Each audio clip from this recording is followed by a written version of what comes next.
Bonjour, bonjour mon frère, ma soeur, shalom, shalom à vous tous, bien-aimés dans le Seigneur. Bienvenue dans ce temps de parole, de bénédiction, de grâce, dénommé le pain quotidien. Aujourd'hui, nous sommes le mercredi 23 avril 2025 et pour rappel, le thème de notre méditation sur moi, c'est choisir la vie. Et cette semaine, comme à notre accoutumée, nous avons entamé un thème qui est entretenir la vie. Bien-aimés, quand nous avons fait le choix de la vie, Jésus-Christ, il faut que nous entretenons cette vie-là, que nous prenons soin de cette vie-là. Dieu lui-même, quand il met Adam et Ève dans le jardin d'Éden, il leur demande de l'entretenir en le gardant et en le cultivant. Bien-aimé, beaucoup de choses que Dieu te donne par la vie de Christ doivent être entretenues. Tu dois prendre soin de cette vie, de cette grâce, de cette famille, de ce travail, de cette maison, de tout ce que le Seigneur t'a donné dans lequel il a injecté la vie, de tes enfants. Et aujourd'hui, notre thème, c'est sanctifié et utile. Sanctifié et utile, qui se trouve dans le livre de 2 Timothée, chapitre 2, verset 21, que nous lisons maintenant avec révérence. Si donc quelqu'un se conserve pur en s'abstenant de ces choses, il sera un vase d'honneur, sanctifié, utile à son maître, propre à toute bonne œuvre. Si donc quelqu'un se conserve pur en s'abstenant de ces choses, il sera un vase d'honneur, sanctifié, utile à son maître et propre à toute bonne œuvre. Bien-aimé, notre thème, c'est utile et sanctifié. Regarde, Dieu t'a donné la vie. Dieu t'a fait la grâce de rentrer dans sa maison. Mais il faut que tu puisses entretenir cette grâce, entretenir cette bénédiction, entretenir cette onction, entretenir ce privilège-là qu'il t'a donné. Ce matin, permettez-moi de prendre une portée plutôt prophétique pour cette méditation. Je voudrais adresser quelque chose que le Seigneur a déposé à mon cœur. Le verset que nous avons lu nous parle de la description que Dieu donne pour chacun de nous. Il dit que nous devons être des vases d'honneur, sanctifiés et utiles. Bien-aimé, le fait que tu appartiennes à Christ, le fait que tu sois venu à Jésus, fait de toi un vase d'honneur. Mais cela n'est pas suffisant. Le vase d'honneur que tu es doit être sanctifié. Ça veut dire qu'il doit être mis à part. Ça veut dire qu'il doit être consacré. Ça veut dire qu'il doit être pur d'une certaine manière. Et ensuite, il doit être utile. Aujourd'hui, nous sommes nombreux à être ces vases qui calibrons et recherchons et mettons notre œil sur l'honneur. Mais le Seigneur veut te rappeler par le thème de ce matin, entretenir la vie par la sanctification et son utilité dans l'œuvre de Dieu. C'est ce qui te permettra de garder la vie.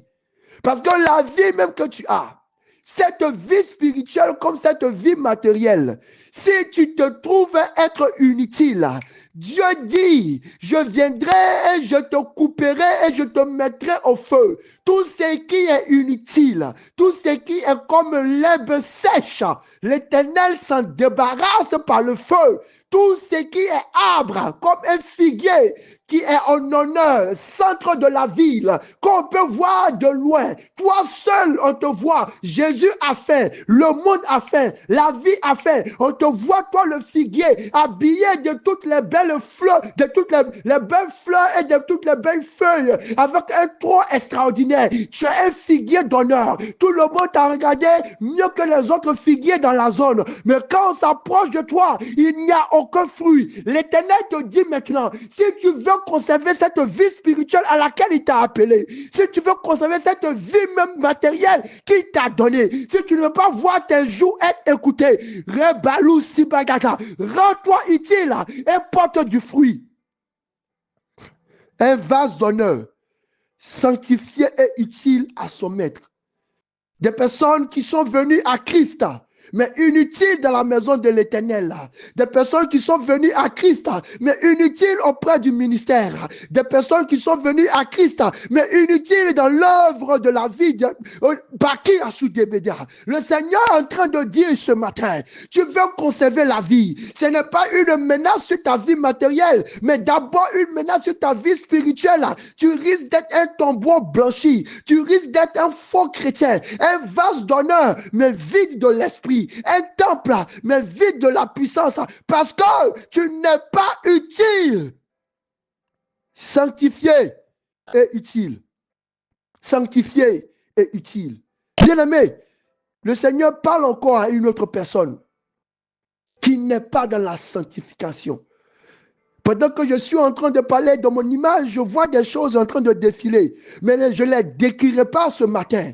Mais je veux te rappeler que si tu veux conserver cette vie spirituelle, tu veux continuer à monter, prophétiser proprement, aider et être béni, recevoir des grâces et des onctions excellentes, voir la bénédiction de Dieu s'épanouir en toi. Si tu veux encore que tes jours soient prolongés même sur la terre, bien-aimé, reste dans la sanctification. Ne mange pas trop, ne mange pas à l'excès, ne parle pas dans la fornication, ne mens pas parce que par le mensonge, quelqu'un peut te violenter, te taper, tu peux mourir. Bien-aimé, la sanctification, c'est pour te protéger. Une sanctification spirituelle, mais une sanctification dans ton corps. Je prie au nom de Jésus que cette parole arrive à toi. Tu veux entretenir la vie que Dieu t'a donnée. Oui, tu es porté en honneur, mais n'oublie pas que l'honneur n'est pas suffisant. Il y a quelqu'un qu'on appelait Jabé, honoré parmi ses frères, parce qu'il était le premier. Mais il lui manquait quelque chose. Laisse-moi terminer cette exhortation par le cri de mon cœur ce matin. Je crois que le Seigneur veut parler à une personne. Nous avons 7 manières d'être honorés. Souvent, nous sommes honorés par l'âge. Lévitique 19 dit, tu te lèveras devant les cheveux blancs et tu honoreras la personne du vieillard. Bien-aimé, et il y a beaucoup de personnes qui sont ces vieillards-là dans l'église, anciens de l'église, 10 ans, 14 ans dans la foi. Il y a des personnes même aussi qui aussi sont des vieillards dans le matériel, qui ont 80 ans, 60 ans. Mais ce n'est pas suffisant. L'honneur que tu as n'est pas suffisant pour que tu sois gardé en vie spirituellement, pour que tu sois gardé en vie aussi sur la terre. Il faut que tu sois sanctifié. On ne peut pas être vieux et avoir le mensonge de sa bouche. On ne peut pas être vieux et avoir les sournoiseries de sa bouche. On ne peut pas être vieux et puis, hey, je prie au nom de Jésus que la vieillesse et les cheveux blancs qui sont sur ta tête font que ta bouche soit sanctifiée, font que ton cœur soit sanctifié, font que aussi tu comprennes que l'âge ne t'empêche pas de soulever les chaises, de nettoyer, de porter les... Non! La Bible parle de Dorcas, cette femme âgée, mais qui a refusé de regarder à son âge, qui a pris sa main, en train d'aider les gens, en train de coudre. Quand la mort est arrivée dans sa maison, la Bible dit, après son témoignage, Dieu, par la main de l'apôtre, a fait qu'elle ait été ressuscitée. Pourquoi? Parce qu'on ne peut pas regarder à son âge pour dire, il me faut une chaise blanche, je dois être assis, et qu'on m'acclame pour dire la patriarche, la matriarche, l'ancien des jours, la diacre. Non! elle s'est levée, dépassait le chemin de l'honneur, allait dans la sanctification. Elle a brillé par la pureté. Elle a brillé par le sacré. Et ensuite, elle était utile dans la maison de l'Éternel. Il y a des personnes qui sont âgées, qui sont en train de prier pour voir les enfants de leurs enfants. Mais laisse-moi te dire, continue de servir dans la maison de l'Éternel. Anne, aussi longtemps que le Messie n'était pas venu, ne pouvait pas mourir. Parce que Dieu a dit à Simon, tu vas voir cet enfant-là venir. Et il n'est pas mort. Il était vieux, mais il devait voir cet enfant. Bien-aimé, il y a quelque chose que tu vas faire dans la maison. Il y a quelque chose que tu vas faire dans la maison de Dieu qui sera une vision que Dieu a donnée à l'église. À cause de ça, parce que c'est toi qui es en train de l'amener. Tu ne mourras pas physiquement, mais tu ne mourras pas spirituellement. Le deuxième élément, qui est une porte de l'honneur, qui fait que souvent, nous oublions le sacré, la consécration, la pureté, et surtout le ministère, le service et l'utilité de la maison de l'Éternel. Ce sont les titres et les fonctions. Les titres et les fonctions. Porter ta grosse soutane, mettre ton col pastoral et puis traverser toutes les personnes alors que tu viens de voir un papier à terre. Prends ton col pastoral et puis voir des Jada. Bien-aimé, que ton titre et ton fonction et ta fonction ne t'empêchent pas de comprendre que tu dois être dans le sacré. Tu es dans ce titre-là et puis c'est toi qu'on retrouve dans des lieux impurs. C'est toi qu'on voit avec des caractères impurs. C'est toi que Dieu voit dans les endroits noirs. Tu portes ce titre-là, et puis toute ton activité, c'est de t'asseoir le dimanche à l'église. Tu n'as pas appelé un frère, tu n'as pas suivi les âmes, tu n'as pas intercédé, tu n'as pas prié, tu n'as pas cherché à faire l'œuvre du ministère. Ça te sert à quoi cette soutane et ce col blanc? Ça te sert à quoi ces titres d'ancien, de diacre, de responsable de ministère? Ça te sert à quoi le titre de pasteur, pasteur principal, pasteur résident? Ça te sert à quoi ce titre-là? Si tu n'es pas utile pour la maison de l'Éternel et si tu n'apprends pas la voie de sanctification, il y a 3 choses que le Seigneur nous demande pour entretenir la vie aujourd'hui. Cette vie spirituelle qui doit être démontrée. 1, nous devons nous souvenir que nous sommes des vases d'honneur, des vases que Christ a glorifiés. Mais ce n'est pas suffisant. Il faut que nous soyons sanctifiés, coupés de toutes sortes de péchés, de toutes sortes d'iniquités, et qu'il faut que nous soyons utiles. Bien-aimés, la 3e chose qui fait que nous sommes en honneur, c'est l'expérience. C'est notre parcours, c'est notre histoire. Mais bien-aimé, laisse-moi te dire que ton expérience, ton parcours et ton histoire ne te disent pas de t'asseoir. L'apôtre Paul dit, j'ai combattu le bon combat. J'ai terminé la course. Bien-aimé, tu ne peux pas dire que tu as terminé la course alors qu'il y a encore des choses à faire. Tu ne peux pas dire que non, tu as travaillé longtemps alors qu'il y a des choses à faire. Les gens, à cause de leur expérience, j'étais là depuis le commencement. J'étais là depuis le début de l'œuvre. Et puis, finalement, parce qu'ils ont cette expérience-là, oh, j'ai vu les gens ici, ils étaient forts, après ils sont tombés. J'ai vu des gens avec leurs ailes, mais ça a disparu. Et puis, à cause de ce que tu as vu, à cause des expériences et à cause de tous ces témoignages dans lesquels tu as vu l'échec, toi-même, tu as pris la graine de l'échec. Tu as pris la graine du péché. Tu as pris la graine du péché et tu as pris la graine d'enlever ta main dans l'œuvre de l'Éternel. Laisse-moi te dire qu'il faut que tu te lèves. Il faut que tu travailles. Il faut que tu travailles. Il faut que tu travailles. Le 4e élément de l'honneur, c'est la richesse.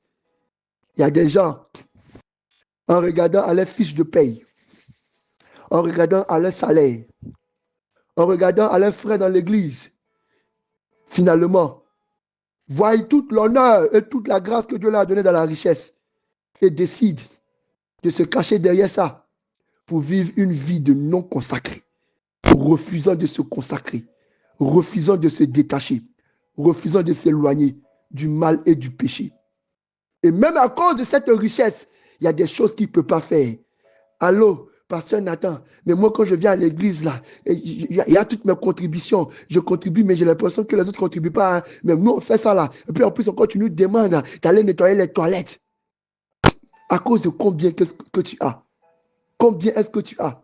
Quel argent tu as qui t'empêche toi aujourd'hui de faire et de regarder les autres comme moins, ayant moins d'honneur que toi. Je prie au nom de Jésus. Ah, il y a une esprit qui me saisit. Je prie au nom de Jésus. Je prie au nom de Jésus que la richesse ne t'aveugle pas. La plus belle richesse que nous avons, c'est de faire la volonté de Dieu. C'est notre plus belle richesse. Car d'elle découlera que Dieu ouvrira son bon trésor, le ciel. Combien est-ce que nous avons qui fait que quand nous venons, on est tellement bien sapé, on est tellement bien orné, on est tellement bien maquillé que non, on ne peut pas danser dans la présence de Dieu. Que non, non, mais bien aimé, il faut arrêter. Il faut arrêter. Qui es-tu? Tout de suite, une maladie te prendra. Ton argent ne pourra même pas te guérir d'un cancer. Ton argent ne peut même pas te délivrer de la folie. Seigneur, aie pitié de nous et donne-nous de préserver et d'entretenir la vie. Le cinquième endroit où on va trouver des personnes qui sont honorées, mais qui ne sont plus sanctifiées et qui ne sont plus utiles, c'est le groupe de mes frères, les docteurs, les scientifiques, les sages, les gens qui possèdent le savoir, qui ont la sagesse. Ça veut dire que celui qui trouve la sagesse est heureux. Oui, on te trouve être le plus intelligent, le premier des premiers. Tu maîtrises la Bible de A à Z. Tu as des enseignements puissants.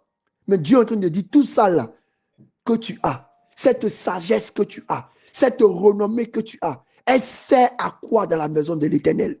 Lequel des frères as-tu pris et dans lequel tu as transféré toute cette grâce et toute cette onction dans le savoir que tu as reçu?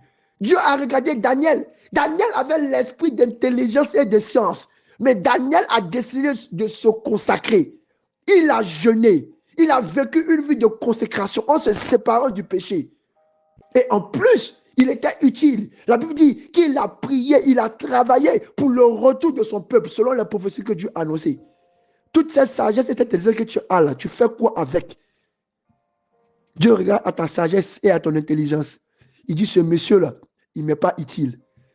Pourtant, je l'ai béni comme Daniel. Ce monsieur-là, il n'est pas sanctifié.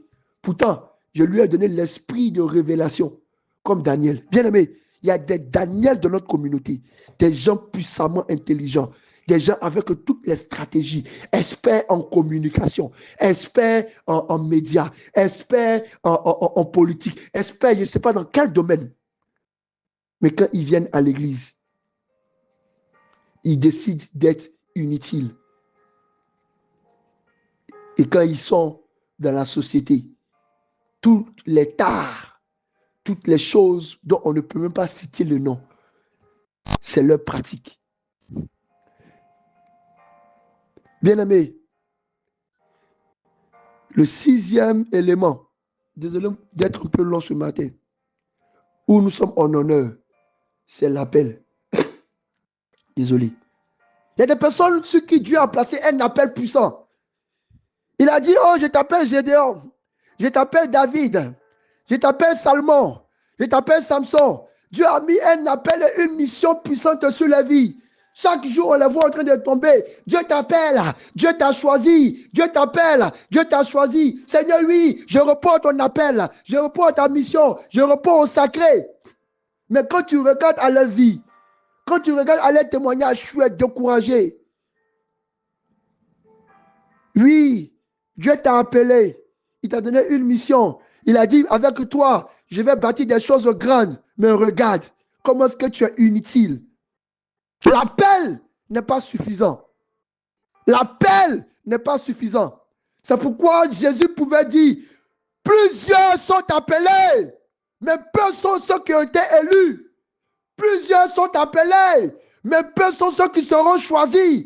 Plusieurs sont appelés, mais peu sont ceux qui sont mes intimes. Tu es appelé, on t'a l'a annoncé. Il y a beaucoup de choses qui ont été dites sur ta vie. Mais bien aimé, confirme cet appel par une vie de consécration, par une vie de pureté, par une vie de sanctification. Confirme un repos à cet appel en commençant à travailler dans les champs de mission que Dieu t'a donné. Et le dernier élément, je l'appelle, que je voulais présenter, le septième, ce sont vos dons. Dieu a fait des dons excellents. Dieu a fait des dons excellents. Des personnes qui ont des dons de guérison, mais qui sont assis dans l'église. Ah, quand on prie, ma main chauffe. Inutile.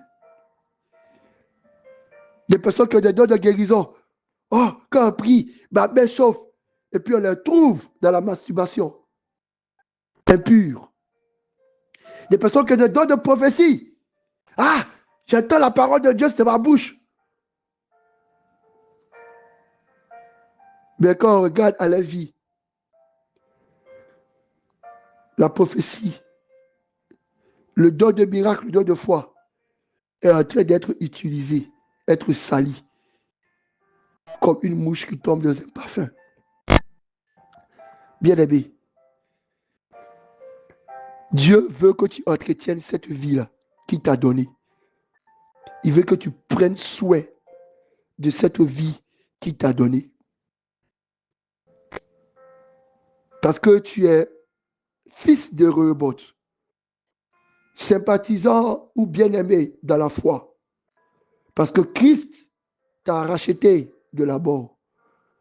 Je t'en supplie que ce verset soit complet en toi.